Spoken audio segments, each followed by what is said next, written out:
I worked on a particular sectarian scroll from the Dead Sea when I did my PhD work. It's called The War of the Sons of Light Against the Sons of Darkness. This scroll, it's like everything just about we do. There are various ideas about where this came from and who that community was, but I began to believe, based on the sectarian writings themselves, that this group of people had come to Qumran, had come from Babylon. They were in Babylon. They were reading the book of Daniel. And in chapter 11 in the book of Daniel, you can almost see it in their writings. They see these kings coming to power that's described there. And what we now know, we know because we're able to look back. They did not know this in 200 BC, but the last king that is described there that we know of goes through chapter 11, verse 35, a man named Antiochus Epiphanes. But the chapter continues in verse 36, talking about another person, which it was hard, like a lot of this prophecy is, to see what is the temporal and what is not, what is future.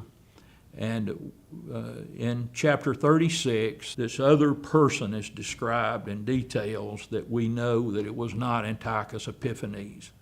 But this particular group had no way of knowing that. They read on, they saw this is the end of the age, this is what's going to happen.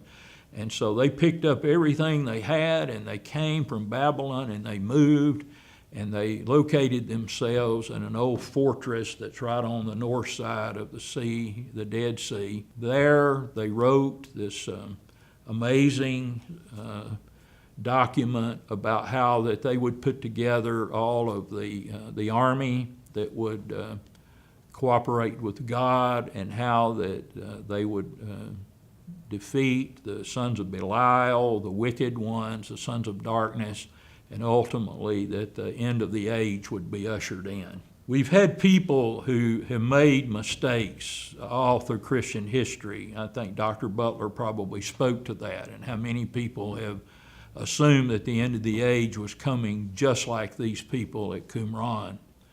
But I will tell you, they weren't all wrong, because they came to that place in about 200 BC, and they put together a community that even practiced the coming of the Messiah. They would come together and practice the meal that they would serve, and they practiced the words that they would say when they had the Messiah in their presence.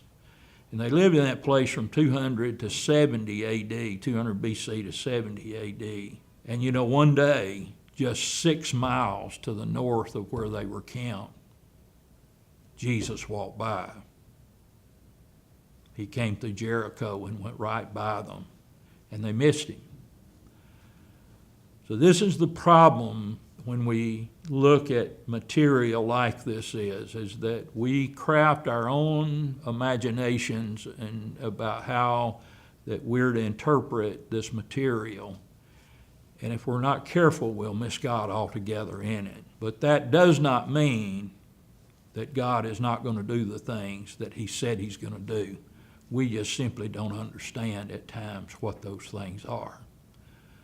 But it does seem to me that there is a time coming when the reality of life as we know it today will end, and God will do a new thing.